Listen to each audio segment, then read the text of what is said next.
Ang ganda niyo naman, ma'am. Humahangang wika ni Apple, isa sa mga waitress ng Erwin's restaurant. Oo nga, ma'am. Mas bagay pala sa inyong ganyang ayos. Mas maganda kayo kay Miss Samaniego.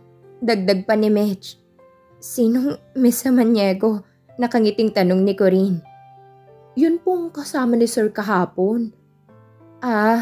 Napatango si Corinne at lihim na nakadama ng kasiyahan. Si Catherine ang tinutukoy nito. Sana huy laging ganyan ang suot nyo. Palagay ko'y tuluyang mai-inlove sa inyo si Sir. Wika pa ni Mitch. Minsan pang nginitian ni Corinne ang supervisor at umakyat na siya sa ikalawang palapag. Sa isip ng dalagay naglalaro ang sinabi ng mga babae. Siguro naman hindi nagsisinungaling ang mga ito sa pagsasabing bagay sa kanyang suot niya. No, hindi ko ititigil ang nasimulan ko na. Alam ko mapapansin din ni Erwin na mas maganda ko kay Catherine kung mahihigitan ko pang pag-aayos at pagdadala niya sa sarili. Lalong naging determinado ang dalaga na ituloy ang plano. Ma'am, ipinatatawag ho kayo ni Sir. Pukaw ni Mila na bahagyang isinungaw ang muka sa pinto ng opisina niya. Ito ang sekretary ni Erwin. Bakit daw? Ewan ko ho, naroon din si Miss Samaniego at mukhang tungkol sa bagong branch na itatayong pinag-uusapan. Sige, susunod na ako. Saglit siyang nag-isip. Talagang desidido si Catherine na mapapayag si Erwin na sumosyo sa negosyo nito. Hindi. Business partner na nga sila sa Amerika. Hanggang dito ba naman? Ngit-ngit na bulong ni Corinne sa sarili habang sinusuklay ang mahabang buhok. Gusto niyang tiyakin na mas magiging maganda siya sa paningin ng binata. Hi, nakangiting wika ni Corinne nang pumasok sa pribadong opisina ni Erwin. Ipinatatawag mo raw ako, sabi ni Mila. Bahagya lang niyang tinanguan si Corinne na nakaupo sa harap ng mesa ng binata. Haya. Mukhang may napupuna akong pagbabago sa'yo Wika ni Catherine na tumayo at humakbang palapit sa kanya. Umahagod ang tingin nito sa dalaga mula ulo hanggang paa. Nakangiting binalingan ni Corinne ang babae. Ano yun? Maang-maangan niyang tanong. Kahapon ay tipong conservative ang ayos mo. Pero ngayon ay mukhang hindi na. Para kang fashion model sa ayos mong yan. Hindi nakaligtas sa paningin ni Corinne ang pag-ismed at pagtaas ng isang kilay ng babae. Sumulyap muna si Corinne kay Erwin bago siya sumagot. Well, naisip ko kasing panahon na para sumunod sa uso. Anyway, ibinabagay ko lang sa mga taong nakakahalubilo kong ayos ko. Lalong napaismid si Catherine at hindi na itinago ang panguuyam sa kanya. Really? O baka naman gusto mo lang akong gayahin? Tumaas ang kilay ni Corinne at biglang-bigla ay parang gustong bumalik ng katarayan niya na kay Erwin lang ginagamit noon. Bakit naman kita gagayahin? Gayon pa man ay pinigil niya ang sarili. Hindi siya dapat magpakita kay Erwin ng ugaling palengkera. Well, siguro'y para mapansin ka ni Erwin. O kaya naman ay dahil ayaw mong matalbugan kita. Lalong kumulo ang dugo ni Corinne sa direktang salita ng babae. Kung kahapon ay casual na casual lang ang pakiharap sa kanya nito, ngayon ay tila naglalabas na ng tunay na ugali. Girls, sansala ni Erwin sa nahahalatang tensyon na namamagitan sa kanila. Kaya tayo narito ay para pag-usapan ng negosyo. Ayoko ng gulo dahil malas daw yun sa negosyo. Sabay na natigilan ang dalawang babae. Pagkuway nag-iraban sila at kapwa na upo sa silyang nasa harapan ng mahogany table ni Erwin. At sa lumipas na ilang sandali, business na ang pinag-uusapan nila. Bakit wala kang kibo? Pukaw ni Erwin sa lumilipad na kamalayan ni Corinne. Pauwi na sila sa San Ignacio at kagaya ng dati ay sakay siya ng kotse ng binata. Wala, wag mo na lang akong intindihin. Tugon ng dalaga na hindi sumusulyap dito. Baka naman hanggang ngayon ay iniisip mong nangyari kanina sa office. Pangungulit ni Erwin. Sukat doon ay napalinga siya sa katabi. Anong nangyari? Yung pagpabor ko sa kanyang mga suhestyon para sa itatayo kong branch. Anyway, I hope na nakita mo naman ang logic ng mga panukala niya. Hindi ba? Wala yon. Matabang niyang tugon. Muli siyang humalukip-kip at iniiwas ang tingin dito. Talaga namang mas maganda yung suhestyon niya. At isa ba, kagaya ng sinabi mo kanina, mas sanay si Catherine sa pagpapatakbo ng restaurant kaysa sa akin. Casual na tugon ni Corinne, bagamat batid niyang isa yun sa dahilan kung bakit siya matamlay ngayon. Kung hindi dumating si Catherine, sana ay ang mga suhestyon niyang pinakikinggan ni Erwin.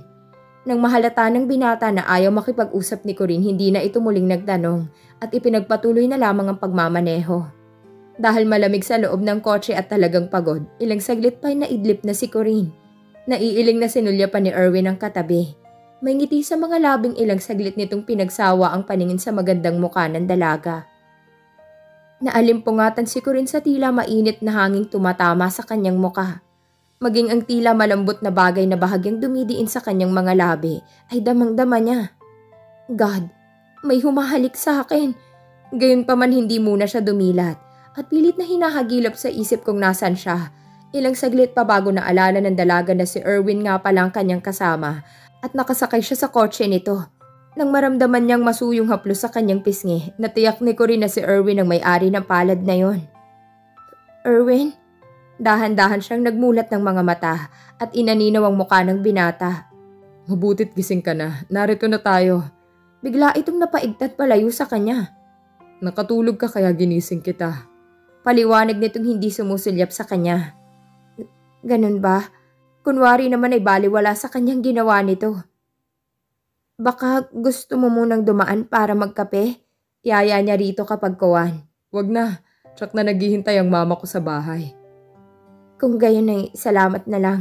Pagkawika niyon ay umakmang bababa na sa kotse ang dalaga. Corinne. Bakit? Bahagya niyang nilinga ito. Good night and sweet dreams. At sa kauna-unahang pagkakataon ngumiti si Erwin sa kanya. Tila hinaplos ng malamig na kamay ang puso ni Corinne dahil sa ngiting yon. Ilang buwan na niyang pinananabik ang makitang ngumiti ang binata.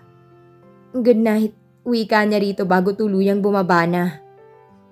Muling nabalisa si Corinne ang nakaraang gabi kaya tinanghali siya ng gising kinabukasan. Bilisan mo at kanina pa naghihintay si Erwin sa labas. Wika ni Aling Ingrid nang katukin siya sa kanyang silid. Oh, bakit hindi niyo pinapasok muna? Saad ng dalaga sa ina at nagmamadali siyang nagsuot ng sapatos. Ayaw Hindi na kumibo ang dalaga at nagmamadali na siyang lumabas.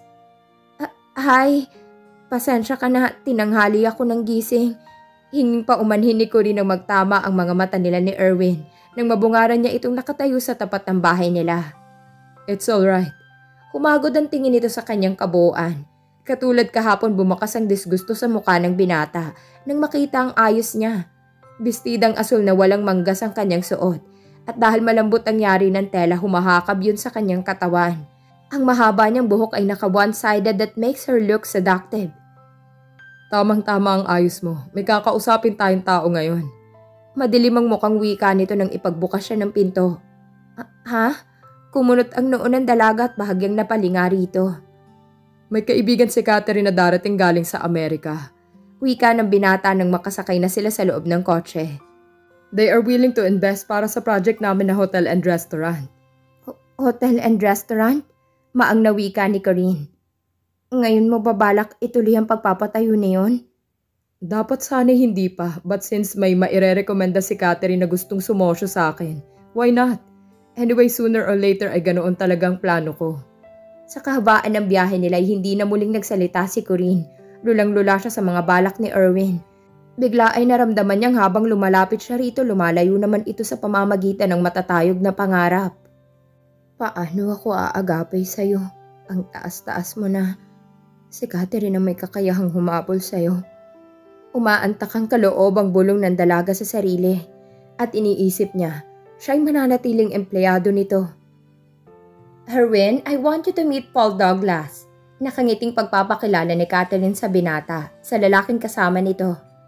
Paul, this is Erwin Santibanez, my business partner. Nice meeting you, Erwin. Wika ng Amerikanong nasa katanghalian ng edad, bagamat gwapo at matikas pa rin. Pleased to meet you, Mr. Douglas. Formalang mukhang wika ng binata matapos ilahad ang palad. And this is Corinne Alcala, my accountant. And at the same time ay confidante.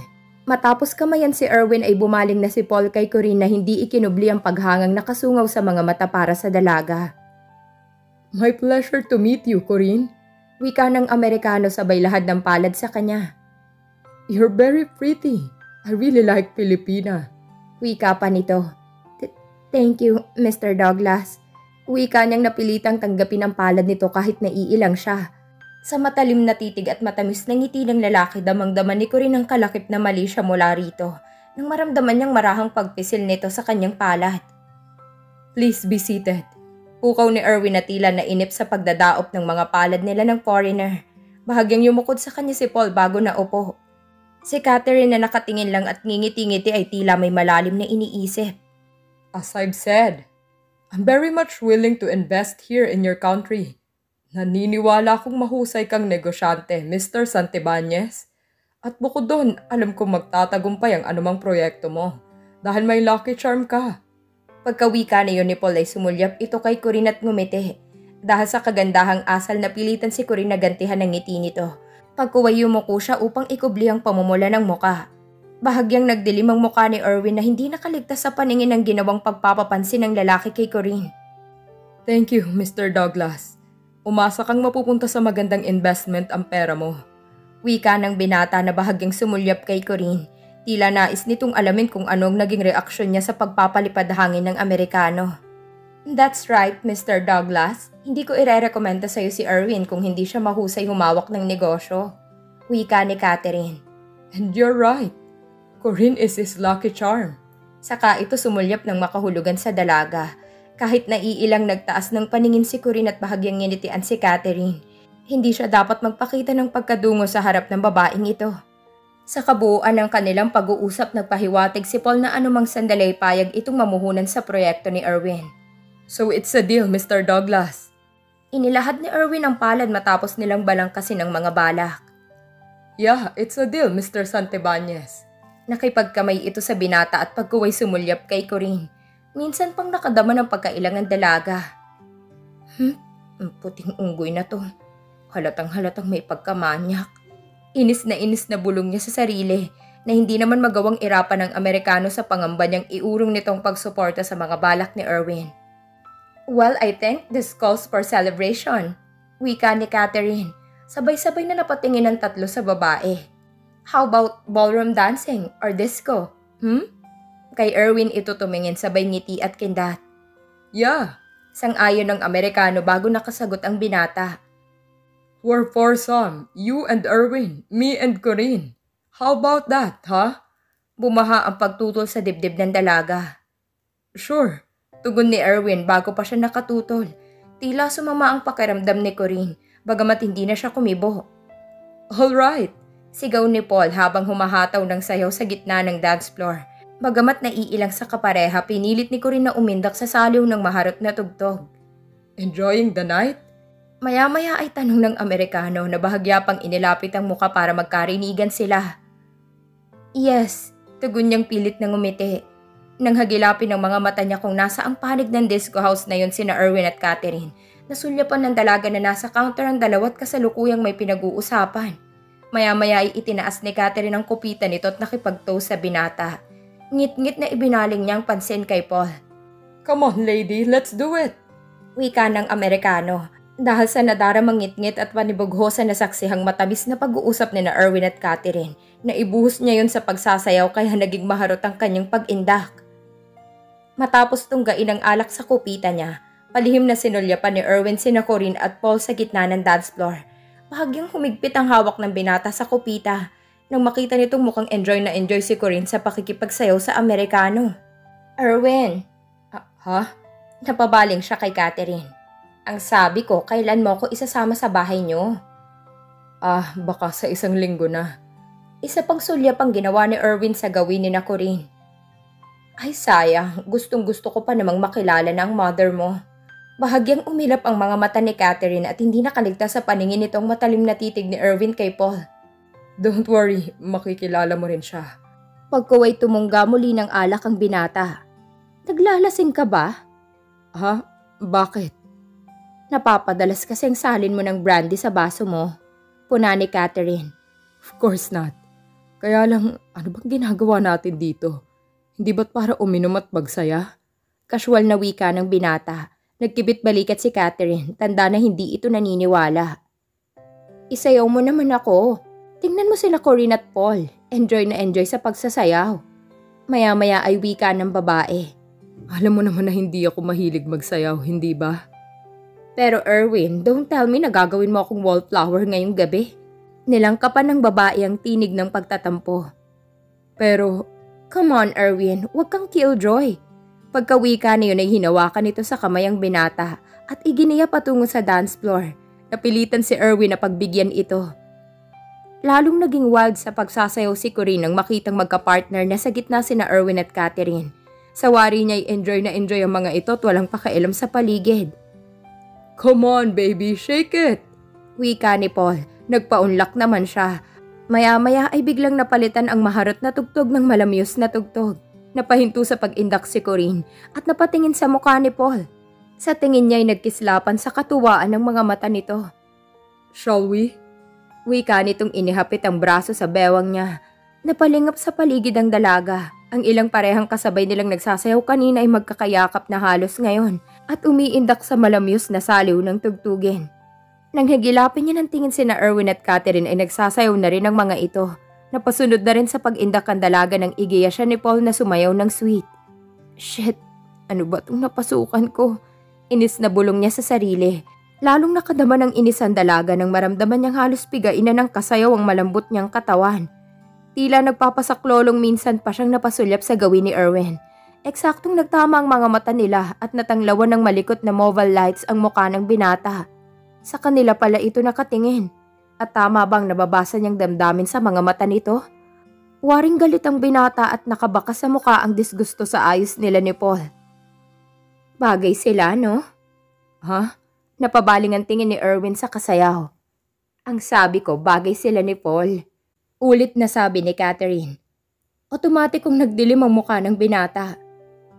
May edad ng kaibigan mong Amerikano. May angil ang tinig ni Erwin. Well, age doesn't matter. Lalo namang tila nanunukso ang babae. But knowing her, hindi si Paul ang tipo ng lalaking maiibig niya.